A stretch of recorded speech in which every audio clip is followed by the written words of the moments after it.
thousands of years, the people of Earth have pondered the question, are we alone in the universe?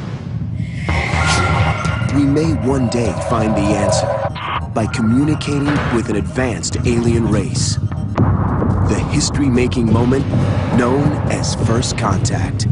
You see this bright line here? That's a signal. But could living, breathing aliens, or even intelligent machines, really make the long journey to Earth? Or if ET sends a message, will we recognize it when it comes? And what are the chances that we'll be the ones to find another civilization first and reach out to them? When it comes to communicating with other worlds, what seems like science fiction today may soon become science fact. Because first contact could happen to the human race much sooner than we think. And in ways we're just beginning to imagine.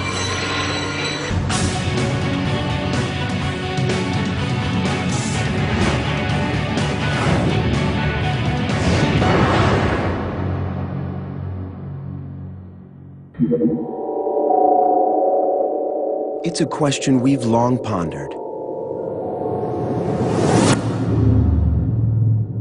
And the favorite scenario of science fiction.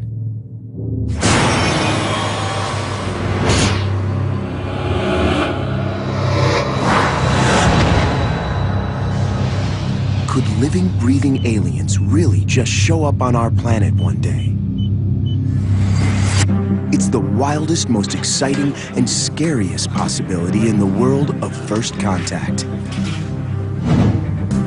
First contact refers to the moment when we humans, for the first time,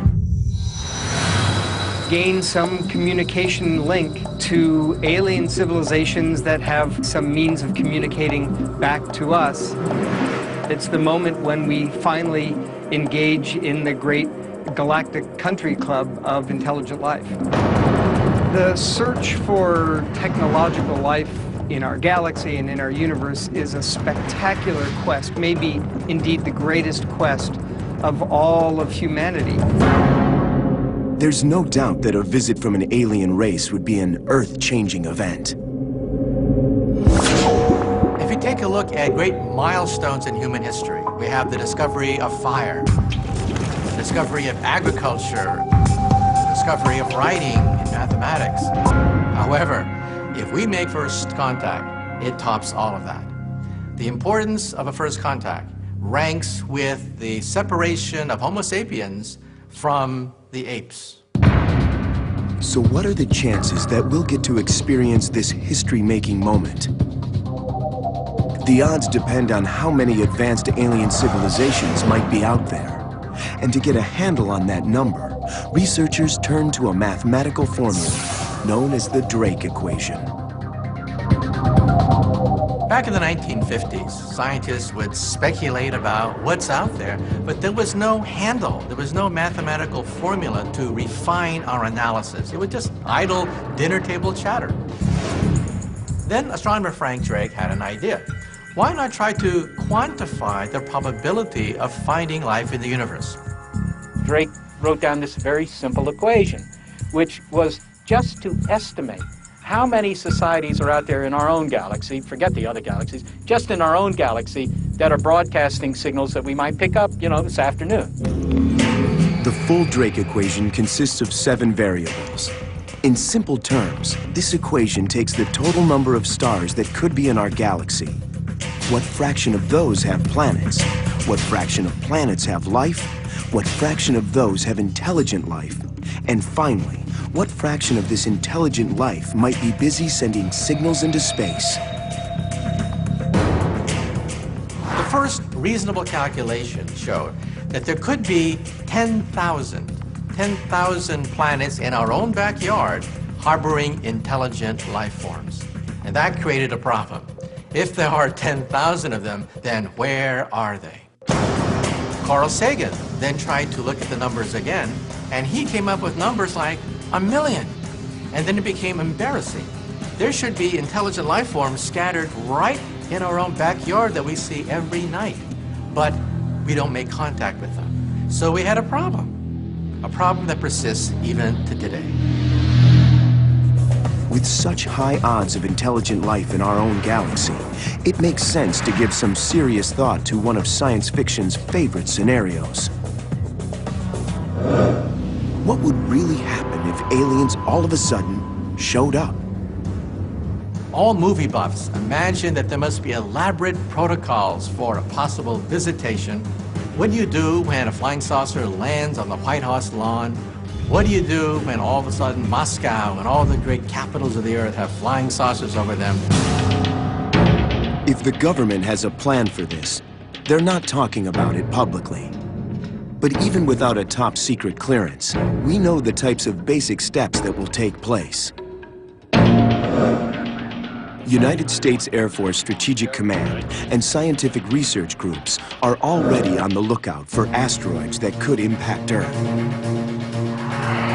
And since they're able to spot asteroids years before they might hit us, one of these groups will see any type of alien craft headed towards Earth long before it arrives. So the government will have plenty of warning as long as the aliens can't hide their approach. Then, once in our atmosphere, jets are scrambled to escort these celestial visitors to a landing site where the event is closely monitored and controlled. If the aliens arrive over American airspace, then one location that fits the bill is Plum Island, off of Long Island, New York. This is where the Department of Agriculture has its Animal Disease Center to isolate and inspect for possible infectious diseases, because that's one of the biggest dangers when ET shows up. Then, scientists from the National Institute of Health and Centers for Disease Control will don biohazard suits to examine the new visitors. This is crucial to prevent the spread of disease either from us or to us.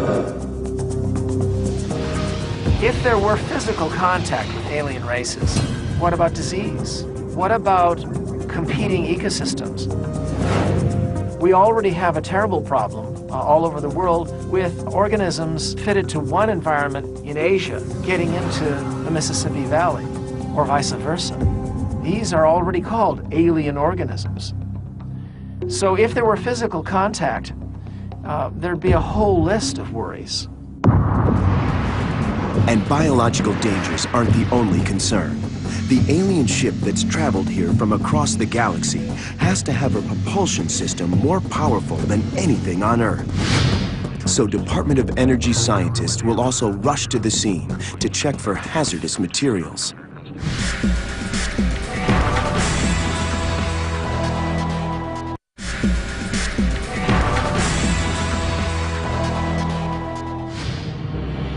Getting into details of human-alien interaction is impossible. Have they come in peace, or are they here to wipe us out? And will we even be able to communicate with them? Since our celestial visitors' technology will probably be far beyond our own in order for them to make such a momentous trip, we may have much less control over the situation than we'd like to think. Regardless of all these unknowns, some scientists believe the odds of first contact are overwhelmingly in our favor, especially when we look beyond our own galaxy. I think it is inevitable that we will have first contact. Take a look at the night sky. Every night, the Milky Way galaxy comes out with 100 billion stars out there. But how many galaxies aren't there? Believe it or not, our telescopes can see 100 billion galaxies in the night sky. You do the math. 100 billion times 100 billion, that's 10,000 billion stars in the universe. That is the equivalent of all the grains of sand found on Earth. But this astronomical number of stars also brings up a very big problem. The distances between all of these stars. Is the enormity of space something that a more advanced civilization can overcome? Even if an alien race can master traveling at the speed of light, 186,000 miles per second, it would still take roughly 4.5 years to visit Earth from the neighborhood around our next closest star, Alpha Centauri. And since most stars are anywhere from hundreds to billions of light years away, the odds of a face-to-face visit begin to look very slim again. But physicists believe there might still be a way. The principal objection is that the distance between stars is too great for its travel. However, let's say we have a civilization so advanced that new laws of physics begin to open up. Let's say we have a star located right there, and another star hundreds of light years away. For an advanced civilization, they may be able to warp the fabric of space and time and bring these 2 points right together and then punch a hole so that the shortest distance between 2 points is a wormhole, a gateway, a portal through the fabric of space and time. A wormhole, although still only a scientific theory, could serve as an intergalactic shortcut between 2 points in the universe for alien creatures. But even if this kind of shortcut exists, there's no way to know if a living creature could survive such a trip. Does that mean our chances for a face-to-face visit are doomed? Not necessarily. That's because some theoretical physicists believe that the most likely form an alien visitor will take won't be a biological creature at all. It'll be a smart machine. I actually think that once you get to a certain technological level, you invent machine intelligence. This, that's a good starter mode. It's a good starter intelligence, but very quickly you make thinking machines. Thinking machines aren't stuck with all the defects that biology offers. And there's a unique type of intelligent machine that seems to have the best chance of pulling off the improbable journey to Earth. It's a very reasonable theory that since our ability to explore with robotic systems is well beyond our ability to explore with people, that the same would be true of an alien civilization. Machines travel in space far easier than biological creatures that need food, air, water, and everything. You can ship them from planet to planet, from star to star very easily.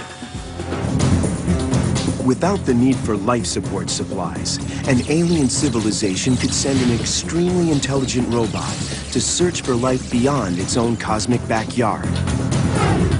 Still, our universe, and even just our own galaxy, is too large for a single machine, or even hundreds of them to explore. It would take billions of years to travel to every star. But what if this machine was so smart that it could make copies of itself? And what if its descendants could do the same? Then, instead of one machine exploring the cosmos, thousands, and eventually millions of them could tackle the task simultaneously. This seemingly futuristic idea of an intelligent, self-replicating probe was actually imagined here on Earth back in the mid-20th century by Hungarian physicist John von Neumann. A von Neumann probe would need to grab resources readily available in space to replicate itself, such as metals and gases found on asteroids, moons, or planets. So what would one of the... In the world of science fiction, alien machines that arrive on Earth are often huge and powerful, able to squash us like bugs. But if a von Neumann probe actually shows up, we may be the giants, and the probe may be the bug. These could be very compact. They could have nanotechnology and circuits, nanocircuits that are made out of individual atoms. So every part of the von Neumann probe could have the power of a Pentagon supercomputer.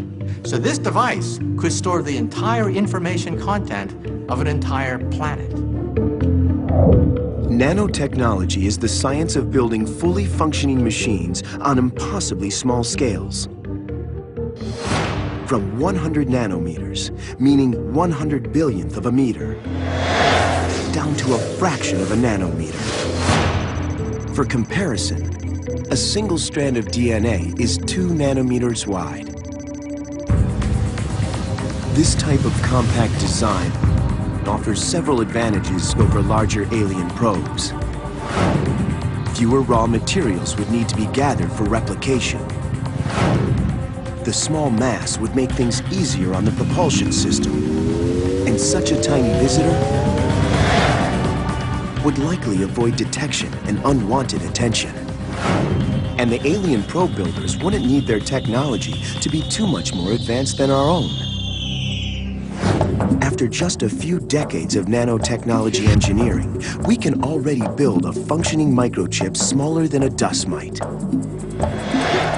So an impossibly small, smart, self-replicating probe would probably be a piece of cake for an alien civilization more advanced than humans. Especially since there'd be very few parts needed beyond the self-replication unit. First of all, on the top of the von Neumann probe will be an array of antennas by which they can communicate which planets have liquid water, which planets have microbial life, which planets have intelligent life on them. At the bottom, we'll have some kind of propulsion system. But when it comes to a face-to-face visit to Earth by aliens, there is a third option for first contact. It's possible that if an alien is able to make the long journey here, it may not be either a biological entity or a smart machine. Instead, it may be both, part flesh and blood and part machine. Something science fiction calls a cyborg. Theoretical physicist Dr. Michio Kaku believes we need only look in the mirror to see why a cyborg may be the preferred life form of an alien civilization. Now let's push the fast-forward button. Let's start to go just on the Earth, 100, 200, 300 years in the future. That's just a blink of an eye. At that point, we may want to emerge with immortal bodies. If the choice is between death, between seeing our bodies decay and suffering like that, or waking up one day with a body made out of silicon, steel, and tissue, and living forever, which would you choose? And that's just for us. An advanced civilization a million years ahead of us may have options even beyond cyborgs and beyond robots. They may have options that we can only dream of today. First contact. The moment when the human race finally comes into contact with an extraterrestrial race and discovers it is not alone. It's an event that could open up incredible new opportunities or lead to the end of life on Earth as we know it. If an advanced alien civilization does exist, and if it sends a signal across the cosmos to make first contact with us, then one of the most likely places that history-changing message would be received is this remote site nestled deep in the Lhasa National Forest of Northern California. Here, the first dishes of what will become the largest radio telescope array in the world are already emerging from the rugged landscape. The sprawling complex is known as the Allen Telescope Array, or ATA. It's operated by the SETI Institute, a private non-profit organization which stands for the Search for Extraterrestrial Intelligence. Before, SETI scientists had to borrow time on other receivers to search for alien signals. Now their own dedicated radio telescope is up and running. Now, you see these antennas behind me. There are 42 of them now. Each of them is about 20 feet in diameter. It's like a radio camera. It can take pictures, radio pictures on the sky with enormous detail because it's got lots and lots of these little antennas. It's like one giant antenna that's been broken up into small pieces. In a few years, there will be 350 dishes, all working together to become the world's largest listening post for alien signals. At full capacity, the site will be able to scan 10 billion radio frequency receivers that SETI has used in the past. To interpret these signals, radio telescopes make multiple passes on one region of the sky, record the data they receive, and then convert that data into a mosaic image for analysis. So technically, the researchers are looking at, not listening to, the signals. In the movies, they always put on a pair of earphones and listen for them, but you know, it doesn't really work that way in the real world. What actually happens is the signals come into this room. I mean, this is the mother of all radios, right? We're not listening to one channel at a time. We're listening to tens of millions. Now, of course, we're not going to sit here and look at this stuff. If we want to know whether ET's on the air, we're going to monitor that on a computer terminal, and those are over here. So this is where the astronomers sit in the control room. Every telescope has a control room. This one doesn't really look like the bridge of the Starship Enterprise, unfortunately. It's rather simple, but it's functional. You can actually sit here and look at the signals. The trouble is, when you have tens of millions of channels, there's really no way you can monitor them all anyhow. And it's kind of like watching paint dry, really. I mean, you can sit here days and days and days, you're going to go crazy, you know? So we don't do that. In fact, you let the computers do all the listening, let them wear the earphones. This computer over here actually is where you can give instructions to the telescopes. You can give them, as it were, a shopping list. First, I want you to go to that star over there and spend an hour observing that one. And then next, you go to another star on the list and then go look at that one. And they'll let you know if they pick up a signal that's really interesting.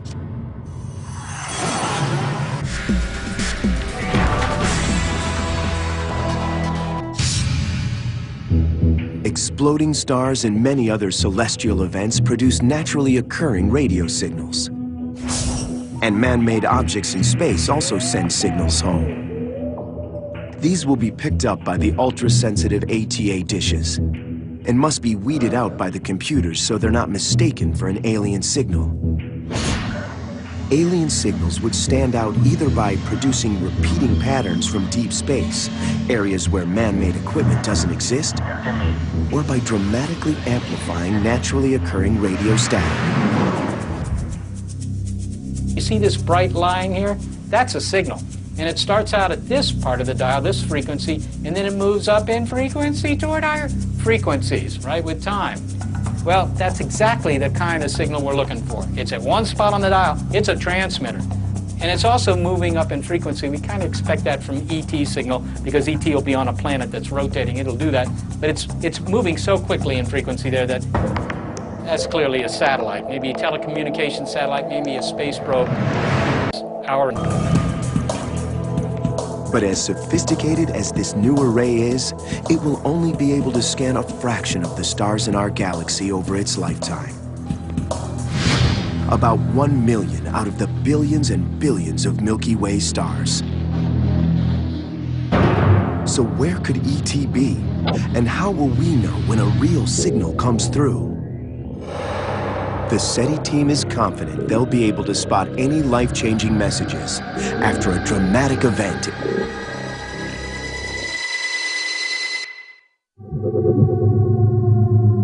Green Bank, West Virginia, July 1996.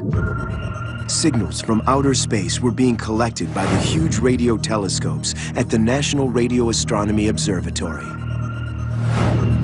The researchers from SETI, the Search for Extraterrestrial Intelligence, hoped they'd be able to eavesdrop on an alien communication, confirming once and for all that we are not alone, the moment of first contact.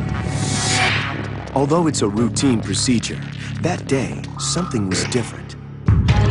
The SETI team began receiving an unusual signal, a signal that created quite a stir. SETI scientists began to run through their predetermined protocols. Step 1. They moved the radio telescope dishes at the observatory slightly off target, then returned them to their original position. If the signal continued during this movement, then they'd know it's a false alarm from something close to Earth, like a satellite. But if the signal was coming from deep space, then even a slight adjustment to the dishes should cause the signal to stop, then return when the dishes are moved back.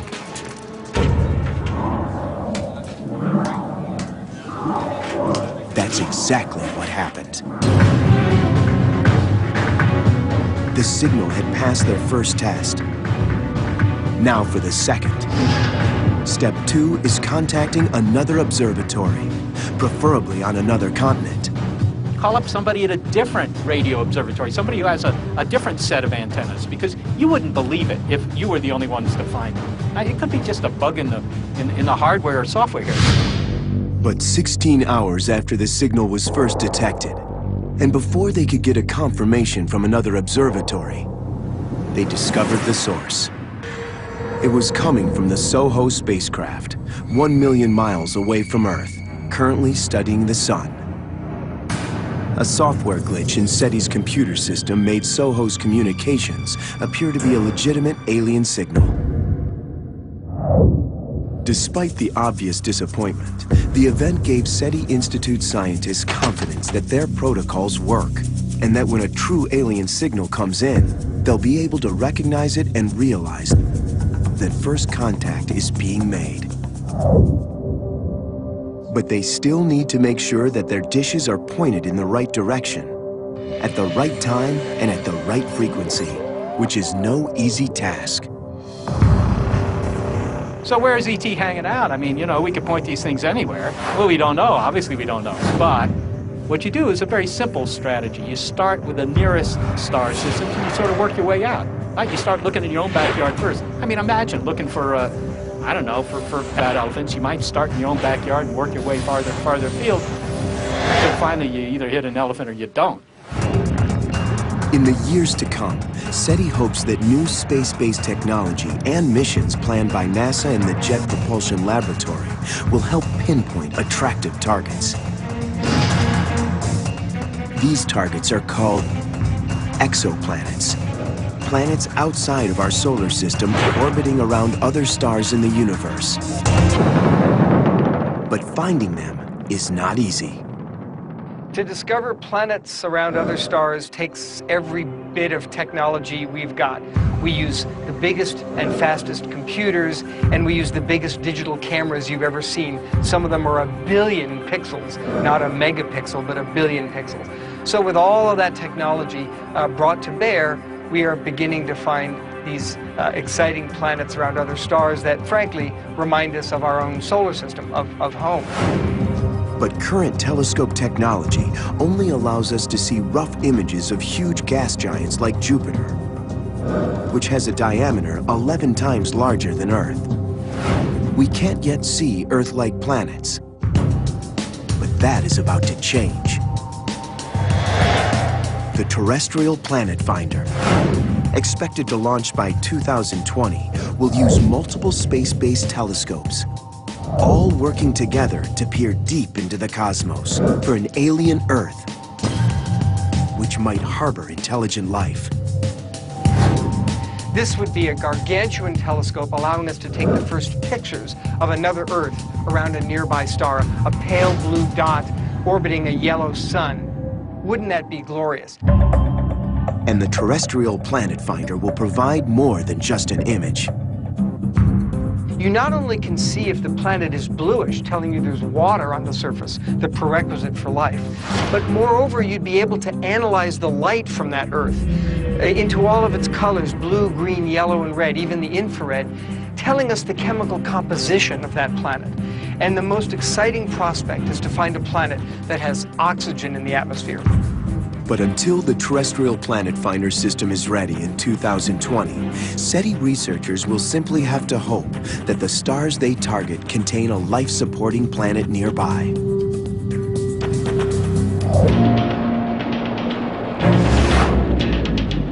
Many first contact scenarios depend on much more advanced aliens using incredibly futuristic technology to either visit us, send artificially intelligent probes, or at least beam a big hello message from across the universe.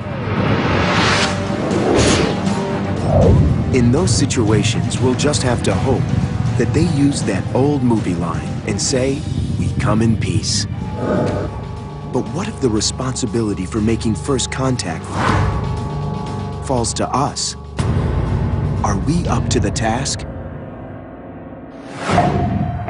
Since our astronauts have only reached the moon, and a manned trip to Mars is still an imposing challenge, the idea of humans visiting other worlds is still the stuff of science fiction. But we do have probes heading off into deep space right now. In 1977, NASA launched the Voyager 1 and Voyager 2 space probes. to study Jupiter, Saturn, Uranus, and Neptune. They are now far beyond Pluto, at the very edge of our solar system, and headed for interstellar space. Voyager 1 is farther out, about 9.9 billion miles from the Sun. Farther from Earth than any other man-made object. Each probe contains a gold-plated copper phonograph record.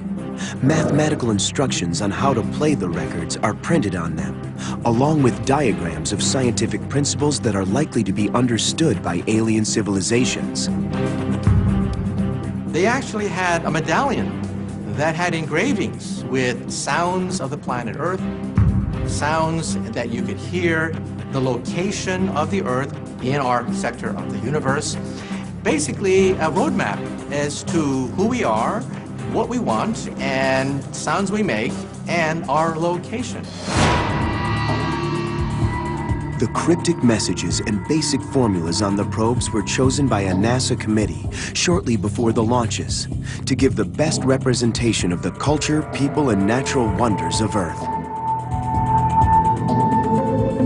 As the Secretary General of the United Nations, I send greetings on behalf of the people of our planet. Hello from the children of planet Earth. Bonjour tout le monde. Shalom. Hola y saludos a todos. But these communications also serve as an example of one of the greatest challenges of making first contact. There is no guarantee that they will even understand us. In the same way that we were able to break the code of Egyptian hieroglyphics using the Rosetta Stone, scientists are faced with the challenge of finding a cosmic Rosetta Stone, something that will be understandable, serve as a universal language that both extraterrestrials and humans will be able to tap into. The Rosetta Stone offered a passage in 3 languages, 2 forms of Egyptian and also in Greek.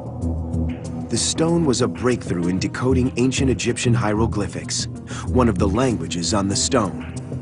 Since the other 2 languages were understood, they were able to decode the 3rd. Such a tool would be needed for extraterrestrial communication. The usual starting point of an interstellar message, the sort of universal language, the basic building blocks, is to start with mathematical and scientific principles. It seems likely you at least need to know that 2 + 2 = 4. Mathematics is uniform throughout the universe. I'm a physicist, and one of the greatest thrills I have is writing down an equation for the first time in history, and perhaps on the other side of the galaxy, perhaps there's an alien being writing down that very same equation. So could the Voyager messages, now billions of miles from Earth, be the first cosmic Rosetta Stone making their way toward alien civilizations in the farthest reaches of the universe? At its current speed of 35,000 miles an hour, far below the speed of light, Voyager 1 would take approximately 100,000 years just to reach our nearest star, Alpha Centauri, 4.5 light years away. But it isn't even headed in that direction. So the Voyager probes are not good candidates for making first contact. But there is another way that machines of our own making could make first contact for us somewhere out in deep space. It's possible that the people of Earth will be the first civilization to build the von Neumann probe, the intelligent, self-replicating machine that could keep multiplying in order to spread across the cosmos. It is estimated that the computers here on Earth will surpass the thinking capability of the human brain by approximately 2050 and have the ability to process an unthinkable amount of information. At that rate, it makes sense that smart machines may be the ones to make first contact for us in the future.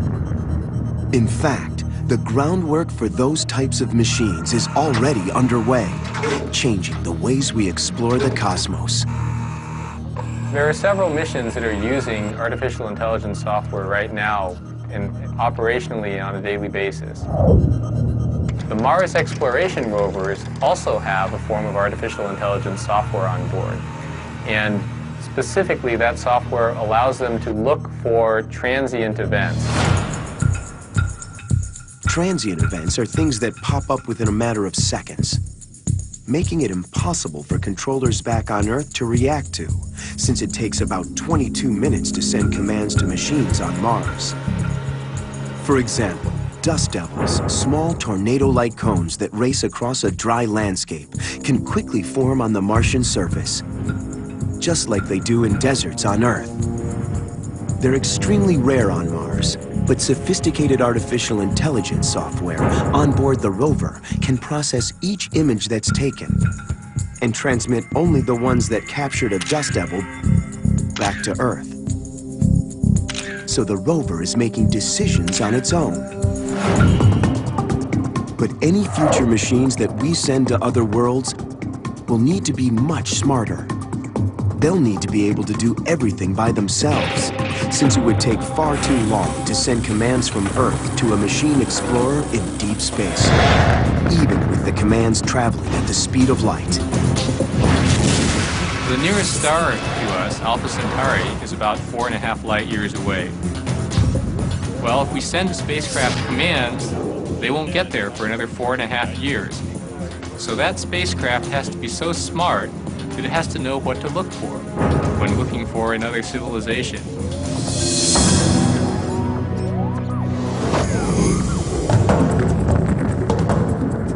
But there are still other ways besides sending astronauts and probes for us to initiate first contact. Because we're not just listening for alien signals. We're already sending our own messages out into deep space. And it's a strategy that some critics believe will lead to the destruction of Earth.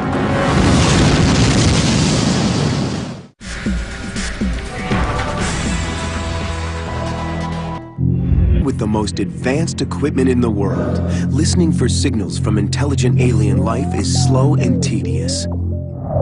As a result, some scientists involved with the SETI effort don't want to wait for first contact. They'd rather initiate it. It's a process known as active SETI, and scientists have already started broadcasting messages in hopes that someone will receive the call. The traditional SETI program is to eavesdrop, listen in on signals between alien civilizations in outer space. Active SETI wants to reach out. They want to advertise our existence. They want to say, here I am. They want to say, this is what our DNA looks like, this is what our body looks like. Here is our exact location among the stars of the universe.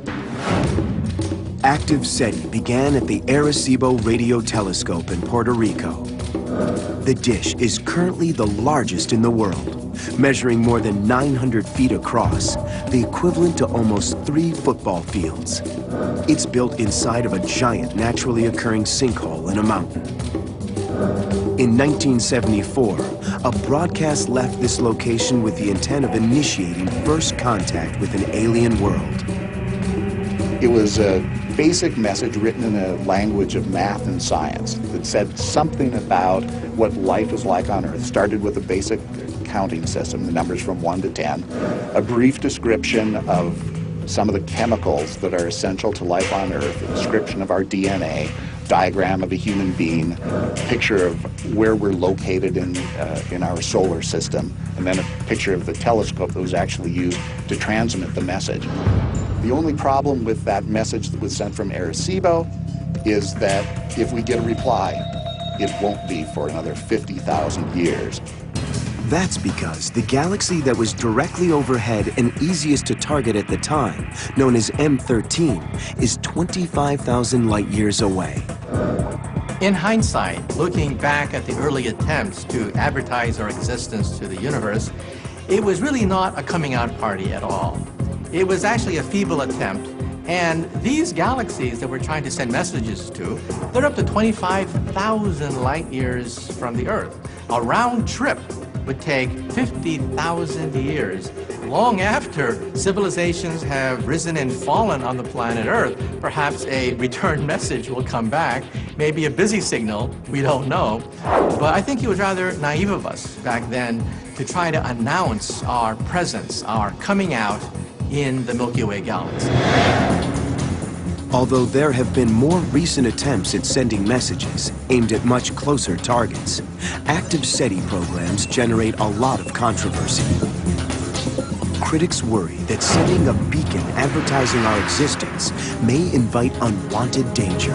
I think it is a miserable idea for us to advertise our existence without knowing the intentions of these alien civilizations.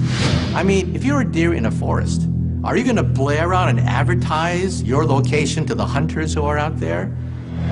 Let's wait and see what their intentions are. Peaceful or not, scientists have begun ranking the technological capabilities of an advanced civilization in a range known as the Kardashev scale. When we scientists gaze in outer space, we don't look for little green men.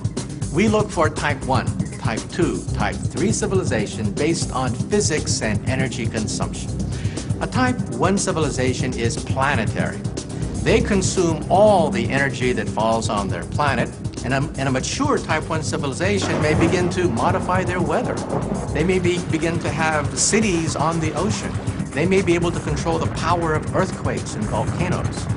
A type 2 civilization has exhausted the power of a planet, and they are stellar. They play with entire stars. Type 3 civilizations are galactic. They roam the galactic space lanes in their starships. They play with black holes at the center of the Milky Way galaxy. They play with entire groups of star systems, and they consume the entire energy output of 10 to 100 billion stars. To put it into perspective, Dr. Michio Kaku theorizes how Earth as it is today ranks on this scale. We are perhaps 100 years from type 1. We're perhaps a few thousand years from being a type 2 civilization, and we're perhaps 100,000 to 1,000,000 years from being type 3.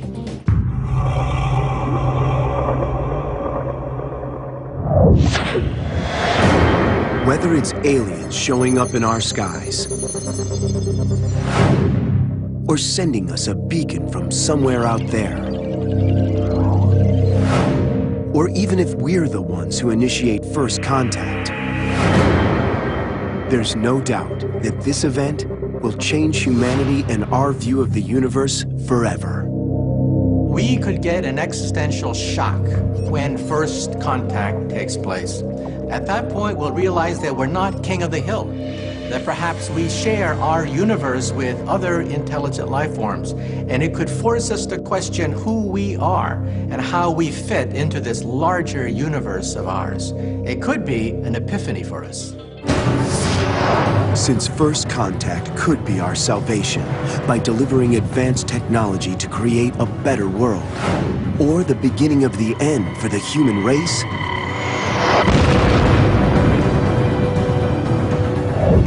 it's no surprise that this dream evokes both wonder and fear. But despite the unknowns, there seems to be a primal urge driving us, a need to prove that we're not alone, a never-ending desire to make first contact.